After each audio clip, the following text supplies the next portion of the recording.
A simple woman kicked out of car dealership. What happens the next day when her billionaire husband's Rolls-Royce arrives? In the upscale neighborhood of Buckhead, Atlanta, where luxury boutiques and towering glass buildings defined the skyline, stood Atlanta Elite Autos, a dealership renowned for its collection of high-end vehicles. The showroom gleamed under the morning sun, its floor-to-ceiling windows showcasing an array of exotic cars that most could only dream of owning. Porsche, Bentley, Aston Martin, Ferrari, each more expensive than the last. On a crisp Wednesday morning, a woman named Emily Harper stepped through the glass doors, her auburn hair tied back in a loose ponytail, her simple white t-shirt and well-worn jeans a stark contrast to the opulence around her. At 35, Emily carried herself with a quiet confidence, her minimal makeup and scuffed sneakers reflecting a woman who valued practicality over pretense. However, what her modest appearance didn't reveal was that Emily was the founder of the Harper Foundation for Children with Disabilities, an organization that had transformed thousands of lives through her tireless work in special needs education and advocacy. Years before meeting her husband, she had built the foundation from the ground up, pouring her heart into creating real change, and her personal investments had made her financially secure, though few would guess it from her unassuming demeanor. Emily had come to Atlanta Elite Autos with a specific purpose: to find the perfect gift for her sister, Rachel, who was turning 40 next month. Rachel had recently overcome breast cancer, and Emily wanted to celebrate her resilience with something she'd always dreamed of: a luxury car. As Emily's eyes scanned the showroom, they landed on a sleek, midnight blue coupe perched on an elevated platform, its price tag reading $285,000. It was perfect. Across the showroom, Michael Reynolds, the sales manager, adjusted his red tie and straightened his charcoal suit jacket. With his slicked-back hair and sharp eyes, Michael prided himself on spotting serious buyers instantly. When he saw Emily in her casual attire, a smirk tugged at his lips and he nodded to his colleagues. This would be amusing. "Good morning," Emily smiled warmly at a young salesman named Jake, who approached her with a hesitant but genuine grin. "Welcome to Atlanta Elite Autos. I'm Jake. Is there something specific you're interested in today?" Before Emily could respond, Michael intercepted smoothly. "I'll handle this, Jake," he said, his tone dismissive. He turned to Emily with a practiced smile that didn't reach his eyes. "Looking for directions, ma'am?" Emily blinked, taken aback by his assumption, but she kept her composure. "Actually," she replied pleasantly, "I'm interested in that midnight blue coupe." She pointed to the vehicle on the platform. Michael's smile tightened. He'd seen this before, people wandering in to daydream about cars they could never afford, with end-of-month quotas looming and several high-profile clients expected. That afternoon, he had no time for what he assumed was a fantasy. "That's the limited edition Sapphire," he said, emphasizing each word as if speaking to a child. "Only 15 were made this year. Perhaps I could direct you to our used car division. It's a few blocks down the road." Emily noticed how his eyes lingered on her sneakers, his judgment clear. She was used to such assumptions. Most people had no idea she chose to live simply despite her wealth, finding freedom in modesty. "I'd really like to learn more about this one," she persisted politely. "Is it possible to see the interior?" Michael's expression soured. Behind him, two salesmen exchanged knowing glances. "The Sapphire is by appointment only," he lied smoothly. "Our serious clients typically schedule private viewings." Just then, a couple dressed in designer clothing entered the showroom, their Rolex watches glinting under the lights. Michael's demeanor transformed instantly. "Please excuse me," he said to Emily without looking at her. "Why don't you take a brochure? Jake can help you with that." He strode toward the couple, arms outstretched. "Welcome, Mr. and Mrs. Thornton. Wonderful to see you again." Jake approached Emily with an apologetic smile, his oversized suit making him look younger than his 25 years. "I'm sorry about that," he said quietly. "Would you like me to tell you about the Sapphire?" Emily nodded, grateful for his kindness. "I would, thank you," she replied. As Jake described the car's features, Emily noticed Michael leading the well-dressed couple to the Sapphire, opening the door with a flourish and inviting Mrs. Thornton to sit inside, the same car he'd claimed was appointment only. "That's quite all right," Emily assured Jake, who looked increasingly uncomfortable. "I understand how these things work." Across the showroom, Michael was in full sales mode. "This particular model has a waiting list of 8 months, but I've set aside one for special clients," he told the Thorntons. Mrs. Thornton ran her hand along the leather interior, cooing, "It's exquisite, but I'm not sure about the color." Michael assured her, "We can discuss custom options." Emily approached quietly, standing just within earshot. "Excuse me," she said. "I was hoping to inquire about purchasing this model." Michael's face hardened. "As I mentioned earlier, this vehicle is being shown to these customers," he said, irritation seeping into his voice. "Perhaps you could come back another time, or, as I suggested, check our used car options." The Thorntons glanced uncomfortably between Michael and Emily. "I'm specifically interested in this car," Emily stated calmly, "for my sister's birthday next month." Michael stepped away from the Thorntons, lowering his voice, though his tone was sharp. "Look, I understand people like to dream, but this is a place of business. That vehicle costs more than most homes. I've been patient, but you're interrupting. A legitimate sale." Several nearby customers had stopped to watch the exchange, and Jake hovered anxiously nearby. "I'm prepared to make a cash purchase today," Emily said, maintaining her composure. That was when Michael's professional veneer cracked. He laughed, a harsh, mocking sound that echoed through the showroom. "A cash purchase, really?" His voice was louder now, designed to humiliate. "This isn't a yard sale. We're talking $250,000. People who can afford these cars don't dress like..." He gestured dismissively at her outfit. Emily felt her cheeks flush, not from embarrassment, but from a slow-building anger. Not for herself, she'd faced such treatment before, but for anyone who had ever been judged by their appearance. "I believe my money is as good as anyone else's," she said quietly. Michael stepped closer, towering over her. "Let me be clear," he said, no longer hiding his disdain. "You're wasting my time and embarrassing yourself. Either make an appointment for a serious discussion, dressed appropriately, or please leave." The showroom fell silent. The Thorntons stepped away from the car, visibly uncomfortable. "Is there a problem here?" a new voice interjected. The dealership's owner, Charles Bennett, had emerged, drawn by the commotion. Michael straightened his tie. "No problem, sir. Just explaining to this lady that we operate by appointment for serious buyers." Charles assessed the situation, taking in Emily's simple appearance and the watching crowd. His expression made it clear which side he was taking. "I see," he said. "Ms. Harper." "Emily Harper," Emily supplied. "Ms. Harper. Perhaps there's been a misunderstanding.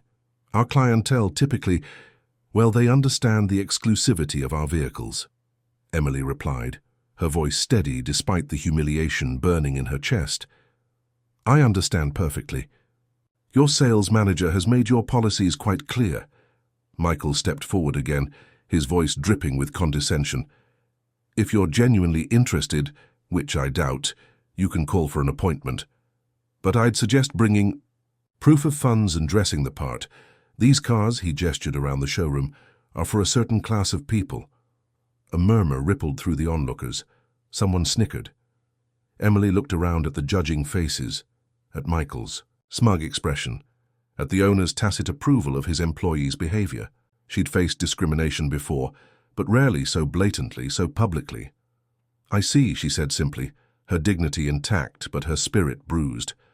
She turned and walked toward the exit, hearing Michael's voice behind her, not quite quiet enough. "Some people just don't know their place." As she pushed through the glass doors into the morning sunlight, Emily pulled out her phone. The humiliation stung, but a small, resolute smile formed on her lips as she dialed a number. The Harper estate sat on a sprawling 10-acre property just outside Atlanta, its understated elegance hiding the billions behind its ownership. William Harper preferred it that way. At 42, the tech mogul had revolutionized sustainable energy solutions, building a fortune while keeping a low profile. When Emily entered his home office, William looked up from his desk, immediately setting aside his work. 15 years of marriage had taught him to read her expressions with precision. Something was wrong. "What happened?" he asked, moving around the desk to meet her. Emily sank into a leather chair, the morning's events washing over her.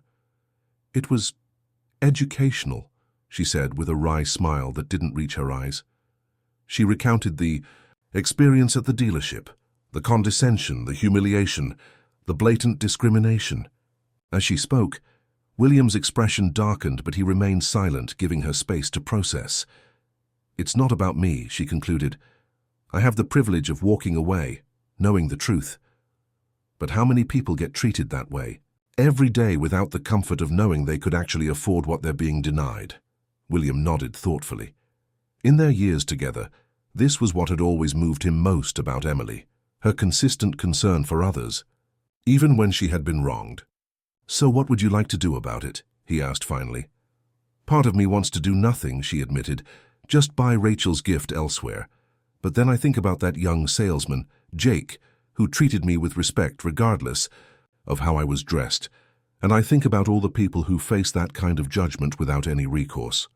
She looked directly at William. "These people need to understand that worth isn't determined by appearance. But I don't want vengeance, I want awareness." William nodded slowly, a plan forming. "I think I might have an idea that accomplishes both." Emily raised an eyebrow, knowing her husband's protective instincts. "Nothing too dramatic," she warned. William laughed. "Nothing so cliché as buying the dealership and firing everyone," he assured her, leaning forward with a twinkle in his eye. "But maybe a little education is in order." Together, they crafted a plan, not for revenge, but for enlightenment, something that might change perspectives more effectively than simple retribution. "Are you sure you don't want to come along?" William asked when they'd finalized the details. Emily shook her head. "This isn't about me needing to witness their comeuppance. It's about them learning to see beyond appearances." She paused, then added with a smile, "But I expect a full report." As evening settled over their home, William made several phone calls, setting things in motion for the following morning. The next day dawned with picture-perfect weather, the Atlanta skyline shimmering in the sunlight. Michael Reynolds entered Atlanta Elite Autos with a confident stride, straightening his red tie. Yesterday's incident with the underdressed woman had become an amusing anecdote he'd shared over drinks with colleagues. Another delusional dreamer, thinking she belonged in the world of luxury. The showroom gleamed under carefully positioned lights, exotic cars arranged to maximize their allure. Michael had just finished the morning staff meeting, emphasizing the importance of qualifying customers properly. "Remember," he'd instructed the sales team, "our time is valuable. We cater to a specific clientele. It's not elitism, it's efficiency." Jake, the young salesman, had remained quiet during the meeting, his discomfort evident. Michael made a mental note to have a word with him about proper customer assessment. At precisely 10:17 a.m., the distinctive purr of an exceptional engine drew attention outside. Through the floor-to-ceiling windows, a vehicle unlike any other glided to a stop in front of the main entrance. Conversations halted mid-sentence. Even Michael, typically unimpressed by luxury vehicles, given his daily proximity to them, felt his pulse quicken. It was a Rolls-Royce Phantom extended wheelbase, a custom model with a unique midnight blue finish that seemed to shift colors in the sunlight.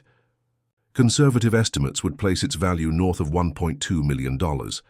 "Is that—" Charles Bennett, the owner, had emerged from his office, drawn by the sudden silence. "A bespoke Phantom," Michael confirmed, already moving toward the entrance. Extremely rare configuration. A uniformed chauffeur exited the Rolls-Royce and opened the rear passenger door with white-gloved precision. From the vehicle emerged a man of commanding presence, tall, impeccably dressed in a tailored suit that whispered its five-figure price tag. His salt-and-pepper hair was perfectly groomed, his posture effortlessly authoritative. Michael's salesman instincts kicked into overdrive. This was the kind of client dealerships competed for, the kind whose purchases could be worth millions. "Good morning, sir. Welcome to Atlanta Elite Autos," Michael called out, intercepting the visitor before anyone else could approach. Michael Reynolds, sales manager. It's an absolute pleasure to have you with us today. The man regarded Michael with an unreadable expression, then offered a polite smile that didn't reach his eyes. William Harper, he replied, offering a firm handshake. Michael's mind raced. The name sounded vaguely familiar, but he couldn't place it. Regardless, the Rolls-Royce spoke volumes about the man's financial status. Mr. Harper, it's truly an honor. What brings you to our humble establishment today? Perhaps I could show you our newest arrivals. We just received a limited edition. William raised a hand, halting Michael's pitch. Actually, I'm here about a specific vehicle, the Sapphire Coupe Midnight Blue. Michael's smile broadened. Excellent choice, sir. One of only 15 produced this year. I'd be delighted to show you. It's right over... I know. Where it is, William interrupted smoothly. My wife was here yesterday expressing interest in it. Michael's customer service smile remained fixed, though confusion flickered in his eyes. Your wife, I don't recall. Perhaps one of my colleagues assisted her? William's expression cooled noticeably. No, Mr. Reynolds, you assisted her. Or rather, you refused to assist her. Emily Harper. She was wearing jeans and a white T-shirt. You suggested she might be more comfortable looking at used cars. The blood drained from Michael's face as realization dawned. Behind him, Jake let out a small gasp, hovering nearby. Mr. Harper, Michael stammered, his usual smooth delivery abandoning him. There must be some misunderstanding. We welcome all customers here. By now, Charles Bennett had approached, sensing a situation developing. Is everything all right? He asked, his tone cautious. William turned his attention to the owner. Mr. Bennett, I presume? Charles Bennett, yes. Welcome to Atlanta Elite Autos. Thank you, William said. I was just explaining to Mr. Reynolds that my wife visited yesterday, interested in purchasing the Sapphire Coupe as a gift for her sister. She was, however, treated in a manner that I find troubling. Charles's expression shifted from welcoming to concerned. I'm sorry to hear that. I believe I was briefly involved in a conversation, but I wasn't aware of all the details. William nodded thoughtfully. The details include your sales manager suggesting that people like her don't belong in an establishment like this, based solely on her casual attire. By now, a small crowd had gathered. Other salespeople, support staff, and a few early customers. The showroom had gone completely silent. Mr. Harper, Michael began, desperation creeping into his voice. If there was any misunderstanding, it wasn't a misunderstanding. Jake suddenly spoke up, surprising even himself. All eyes turned to the young salesman. Ms. Harper was treated poorly. She was polite and specific about her interest in the Sapphire, and she was dismissed, repeatedly based on her appearance. Michael shot Jake a withering look, but the damage was done. William turned back to Charles. You know, it's interesting. My wife founded and runs the Harper Foundation for Children with Disabilities. It's been her life's work since before I met her. She's raised over $50 million for specialized medical equipment and educational programs. He paused, letting this sink in. Emily chooses to dress simply because she believes in living modestly despite our means. She finds it keeps her connected to the family she helps. It's one of the countless reasons I love her. Charles had gone pale. Mr. Harper, I assure you this does not reflect the values of our dealership. We pride ourselves on... Actions speak louder than mission statements, Mr. Bennett, William interrupted firmly. Now, regarding the Sapphire, I'm not here to purchase just one vehicle. Michael perked up slightly, a glimmer of hope breaking through his distress. I was planning to purchase the Sapphire for my wife's sister, as Emily intended, but I was also considering a fleet replacement for our corporate vehicles, 7 in total, and my personal collection could use updating as well. Charles's eyes widened. A sale of that magnitude would make their quarterly targets in a single transaction. However, William continued, I find myself questioning whether this is the right establishment for such a significant investment. The silence in the showroom was absolute. Michael looked physically ill. Mr. Harper, Charles began desperately, I cannot apologize enough for this unfortunate incident. I assure you this is not how we conduct business. Please allow us to make this right. William considered this for a moment. Perhaps there is a way forward, he said finally. but it would require more than just selling me cars. Anything, Charles assured him quickly. The Harper Foundation is hosting a benefit gala next month, William said. We're raising funds for a new adaptive sports complex for children with physical disabilities. Mr. Reynolds, he turned to the mortified sales manager, I think your presence would be educational. Michael swallowed hard. Sir? Not as a guest, William clarified. As a volunteer. The foundation is always looking for people to help with setup, to assist the children, to see firsthand the work being done. The implications were clear. This wasn't just about selling cars, it was about learning a fundamental lesson in human value. Additionally, William continued, addressing Charles, the dealership might consider implementing a training program on unconscious bias. I know several excellent consultants. Charles nodded emphatically. We would welcome such an initiative. As for the vehicles, William turned to Jake, I'd like you to handle all the paperwork, starting with the Sapphire for my sister-in-law. Jake's eyes widened. Me? Thank you, sir. I'd be honored. Good, William said with finality. Now shall we discuss the specifics of the corporate fleet? As they moved toward Charles's office, William paused in front of the Sapphire, running his hand along its sleek contour. My wife has excellent taste, doesn't she? Behind them, Michael Reynolds stood motionless, his perfect world fundamentally altered. The harsh truth had finally dawned on him. He had revealed his character not by how he treated those he thought important, but by how he treated those he believed were not. 1 month later, the Harper Foundation Benefit Gala transformed the grand Atlanta Regency Hotel into a celebration of possibility. Children with various disabilities and their families mingled with donors, medical professionals, and supporters. Near the entrance, Michael Reynolds, dressed not in his usual suit but in the event staff uniform, directed guests and assisted a young girl in a wheelchair named Lily. The past month had changed him profoundly. His volunteer work at the foundation had started as an obligation, the price of professional survival, but something unexpected had happened. As he witnessed the challenges these children faced daily and the dignity with which they met them, his perspective shifted. Across the room, Emily Harper, elegant in a simple navy dress, approached him. Despite knowing who she was now, Michael was struck again by her lack of pretense. How are you finding the experience, Michael? She asked. He considered the question seriously. Humbling, he finally answered, and necessary. Emily nodded. Lily seems to have taken a liking to you, she observed, referring to the girl in the wheelchair. She's teaching me about adaptive soccer, Michael admitted with a small smile. Apparently I have terrible aim. This drew a genuine laugh from Emily. She's an honest coach. Michael's expression grew serious. Mrs. Harper, I know I've apologized formally, but I need to say it directly. I'm truly sorry for how I treated you. There's no excuse. You're right. There isn't, she agreed, but without malice. The question is, what have you learned? That worth isn't determined by appearance, position, or possessions, he said thoughtfully, and that everyone deserves respect until they prove otherwise, not the other way around. Good lessons, Emily acknowledged. Expensive. Ones too, I imagine.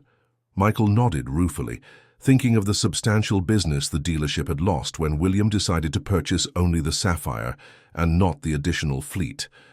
Worth every penny, he replied sincerely. Across the room, William joined them, placing a gentle hand on his wife's shoulder. Michael was just sharing some of his insights, Emily explained. William nodded. I hear you've become quite involved with the adaptive sports program. Yes, sir, Michael said. In fact, I've signed up to continue volunteering after my required period. He hesitated, then added, and I've been working with Mr. Bennett on revamping our customer approach at the dealership. No more qualifying by appearance. I'm glad to hear it, William said, then surprised Michael by adding, which reminds me, that corporate fleet I mentioned, we're still in the market. Perhaps you could handle that transaction. Jake speaks highly of how you've been mentoring him. Michael's expression registered shock before settling into genuine gratitude. I would be honored, Mr. Harper. Truly honored. Later that evening, as the event wound down, Michael watched Emily and William Harper working the room, not flaunting their wealth or influence, but connecting genuinely with each child and family. He reflected on how completely his perception had been transformed. A month ago, he would have dismissed someone like Emily Harper based on her casual appearance. Now he understood that true value ran deeper than designer labels, luxury cars, or executive titles. As Michael helped Lily back into her wheelchair after a photo session, the girl grinned up at him. "You know what, Mr. Michael? You're pretty cool for a grown-up." Michael smiled, his heart lighter than it had been in years. "Coming from you, Lily, that's the highest compliment I've received in a long time." And he meant it. We all make judgments based on appearances, don't we? But as Michael Reynolds discovered, looking beyond the surface can reveal extraordinary people and life-changing opportunities. If this story resonated with you, please hit that subscribe button and join our community of story lovers. We'd love to hear your thoughts in the comments below. Have you ever misjudged someone based on their appearance or been misjudged yourself? Your experiences might inspire others. And remember, the true measure of wealth has nothing to do with your bank account. It's about how you treat others when you think no one important is watching. See you in our next story, where another powerful lesson awaits.